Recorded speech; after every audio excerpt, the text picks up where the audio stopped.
जरूरी है। दर्शकों, ब्रेक के बाद फिर से आपका स्वागत है। यह है MNS न्यूज नेटवर्क और आप देख रहे हैं MNS न्यूज टीवी। मैं हूं आपके साथ सोनल। तो आइए देखते हैं आज की कुछ खास खबरें। यह खबर ठाणे से सामने आ रही है। महाराष्ट्र के विकास में स्पीड ब्रेकर है उद्धव साहब, संजीव भोर पाटिल। केंद्र सरकार को लिखित रूप से सूचित करने वाले उद्धव साहब की रिफाइनरी परियोजना के लिए नानर के बजाय बारसूत में जगह उपयुक्त है। अब बारसूत भी इस परियोजना में बाधा डालने के लिए आगे आए हैं। एक तरफ राज्य में होने जा रहे बड़े बड़े प्रोजेक्ट में अड़ंगा डालने का अंधा करने वाले और स्थानीय लोगों को उनके खिलाफ खड़ा करने वाले उद्धव साहब और उनके कैंपू महाराष्ट्र के विकास में रोड़े अटका रहे हैं। उद्धव साहब है प्रदेश के विकास में गतिरोधक जनता साफ देख सकती है। नानारऐवजी बारसू येथील जागा रिफायनरी प्रकल्पासाठी योग्य आहे असं केंद्र सरकारला लेखी कळवणारे तत्कालीन मुख्यमंत्री उद्धव साहेब आज मात्र बारसूमध्ये हा रिफायनरी प्रकल्प उभा करण्याच्या जेव्हा हालचाली सुरू झाल्या तेव्हा या प्रकल्पाला आडवे येण्याचं काम जर कोण करत असेल तर ते हेच उद्धव साहेब। म्हणजे रंग बदलणाऱ्या गैऱ्या सरट्यालाही मागे टाकण्याची वृत्ती उद्धव साहेबांची महाराष्ट्रातील जनता उघड्या डोळ्याने बघत आहे। महाराष्ट्राच्या विकासाला आडवे येणारे कोण आहेत, महाराष्ट्रातले उद्योग परराज्यात पळून लावणारे कोण आहेत हे आता स्पष्ट होत आहे।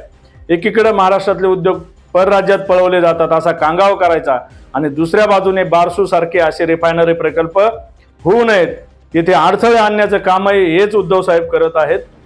गैऱ्या सरड्याला लाजवेल अशी वृत्ती उद्धव साहेबांची आहे। महाराष्ट्रातल्या विकासाचे स्पीड ब्रेकर म्हणजे उद्धव साहेबांसारखे नेते आहेत। आइए बढ़ते हैं अगली खबर की तरफ। यह खबर संभाजी नगर से सामने आ रही है। सोयगांव स्थित केंद्रीय प्रशासनिक भवन का भूमि पूजन समारोह मंत्री राधाकृष्ण विखे पाटिल ने संपन्न कराया। सोयगांव स्थित केंद्रीय प्रशासनिक भवन का भूमि पूजन कार्यक्रम आयोजित किया गया। केंद्रीय मंत्री रावसाहेब दानवे, राज्य के राजस्व मंत्री राधाकृष्ण विखे पाटिल और कृषि मंत्री अब्दुल सत्तार की उपस्थिति में इसका समापन हुआ। सोयगांव स्थित केंद्रीय प्रशासनिक भवन के भूमि पूजन समारोह का समापन राज्य के राजस्व मंत्री राधाकृष्ण विखे पाटिल ने किया। इस कार्यक्रम में केंद्रीय मंत्री रावसाहेब दानवे और राज्य के कृषि मंत्री एन अब्दुल सत्तार प्रमुख रूप से मौजूद रहे। गणमान्य लोगों ने कहा कि भविष्य में यह केंद्रीय प्रशासनिक भवन तालुक के नागरिकों को आसान और गतिशील सेवाएं प्रदान करेगा। आइए बढ़ते हैं अगली खबर की तरफ। यह खबर बीड़ से सामने आ रही है। एसटी द्वारा सहपरिवार कलेक्टरों की यात्रा, राज्य सरकार की योजना का लाभ देने की अपील की। बीड़ की कलेक्टर दीपा मुधोल ने आज बीड़ बस स्टेशन का निरीक्षण करने के बाद एसटी निगम की बस से यात्रा की। राज्य सरकार ने हाल ही में महिलाओं को एसटी यात्रा पर 50% की छूट और 75 वर्ष से अधिक उम्र के वरिष्ठ नागरिकों को मुफ्त सेवा प्रदान की है और इस योजना की मुधोल द्वारा समीक्षा की गई। इस बीच जिलाधिकारी ने टिकट लेकर परिवार के साथ बीड़ से मोर अभयारण्य की यात्रा की। इस वक्त उनकी दोनों बेटियां मां उनके साथ थी। कलेक्टर दीपा मुधोल ने नागरिकों के लिए राज्य सरकार द्वारा प्रदान की जा रही इस सेवा का लाभ उठाने की अपील की। जो पुरानी बसें हैं इनकी जल्द मरम्मत की जाए और महिलाओं का सफर सुगम हो। मुधोल ने यह भी कहा है कि वह इस उद्देश्य के लिए राज्य सरकार से संपर्क करेंगे। महाराष्ट्र शासनाच्या वतीने 75 वर्षावरील सर्व नागरिकांना एसटी बसमध्ये सर्व प्रकारच्या बसेसमध्ये कम्प्लिटली फ्रीमध्ये मोफत प्रवास शासनाने अंगीकारलेला आहे। त्याच्यामुळे सर्व नागरिकांनी ज्यांचे वय 75पेक्षा जास्त आहे त्यांनी त्याचा उपयोग घ्यावा। तसेच सर्व महिलांना आव्हान आहे, महाराष्ट्र शासनाने महिलांना सर्व प्रकारच्या बसेसमध्ये 50% सवलतीच्या दरामध्ये सर्व बसेसमध्ये ते सूट दिलेलं आहे। त्याचे पण सर्व महिलांनी उपयोग घ्यावा।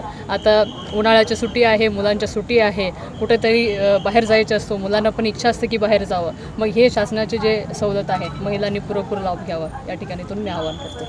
आज आपण स्वतः बसमधून प्रवास करताय, नेमक्या काय फिलिंग आहे? आज खूप वर्षानंतर मी बसमधून प्रवास करते आधी नाईटचा प्रवास वगैरे आमचा रेग्युलर असायचा, परंतु आता प्रशासनामध्ये आल्यानंतर इतकं कामाचे व्याप असतो की लांब ठिकाणी जायचे काही प्रश्न जास्त येत नाही. त्याच्यामुळे खूप दिवसानंतर मी बसचे प्रवास करणार आहे. माझ्या मुली माझ्यासोबत आहेत, माझी आई माझ्यासोबत आहेत, त्याच्यामुळे एक वेगळा आनंद. माझ्या मुलींना बसायचं होतं, परवाच आमचे ते सुरू होतं नियोजन आहे. नेमकं आज या ठिकाणी मला आनंद होतो की माझ्या परिवारासोबत मी बसमध्ये प्रवास करते. आता कुठून कुठपर्यंत जाणार आहेत आणि अभयारण्याला देखील जाणार असल्याचं सांगण्यात येतं. आज बीड शहरापासून आपण ते अभयारण्याला जाणार आहे, पिकॉक सँक्च्युरीला. त्या ठिकाणीपर्यंत प्रवास आहे. संकल्पना नेमकी संकल्पना असं आहे की महिलांनी आता उन्हाळ्याची सुट्टी असल्यामुळे महिलांनी ह्याचे लाभ घेण्याच्या अनुषंगाने आमचं हा नियोजन आहे. तसेच बीड जिल्ह्यामध्ये मयूर अभयारण्य आहे.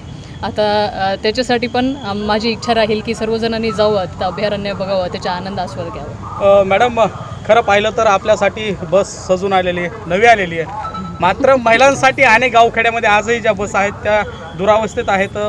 त्या ठिकाणी तिची दुरावस्था आहे, बंद पडलेल्या आहेत काही. त्यांचा प्रवास कधी सुखकर होईल? तुम्ही काय अशी मागणी करणार का सरकारकडं, ज्या गावखेड्यातील महिलांना खराब बसमधून प्रवास करावा लागतो? नक्की माझी शासनाकडे विनंती जाईल की जे जुने बसेस असतील ते त्यांचे रिप्लेसमेंट व्हावं. म्हणजे आता शासनाचे पण धोरण आहे की जास्त जुनं असलेले वाहनं ते स्क्रॅपमध्ये द्यायचं आणि नवीन हे करायचं. आणि माझी इच्छा पण राहील की सर्व महिलांना चांगल्या पद्धतीचे प्रवास करण्यासाठी चांगलं बसेस उपलब्ध करून देण्यासाठी मी प्रयत्न करेन. महिला सुरक्षेसंदर्भात या निमित्ताने सर्व नागरिकांना माझी विनंती राहील की महिला भगिनींना रिस्पेक्टफुली बघितलं पाहिजे. जरी एस टीमध्ये प्रवास करूया किंवा खाजगी वाहनामध्ये जरी प्रवास केला असेल तरीसुद्धा पुरुष मंडळींना विशेषतः माझी सूचना राहील की सर्वांना समानतेने बघायचं. आपलं घरी आमच्या आई असतात, बहिणी असतात, ज्या पद्धतीनं ते तसं बघतात ते इतर महिलांना पण ते रिस्पेक्टफुली बघावं. अब आप हमारे चैनल को आपके मोबाइल पर भी देख सकते हैं। मोबाइल ऐप पर देखने के लिए प्ले स्टोर से MNS news TV apps download करें। इंस्टा, लीक, ट्विटर, हाईकुक, फेसबुक और कई सोशल मीडिया के प्लेटफॉर्म पर हमारा चैनल उपलब्ध है। आप इसे यूट्यूब पर भी देख सकते हैं। आप हमारे चैनल को लाइव भी देख सकते हैं www.mnsnewstv.com पर। फिलहाल वक्त हो चला है दर्शकों ब्रेक का। ब्रेक से लौटने के बाद देखिएगा देश और दुनिया की तमाम खबरें। बने रहिए MNS न्यूज पर। नमस्कार।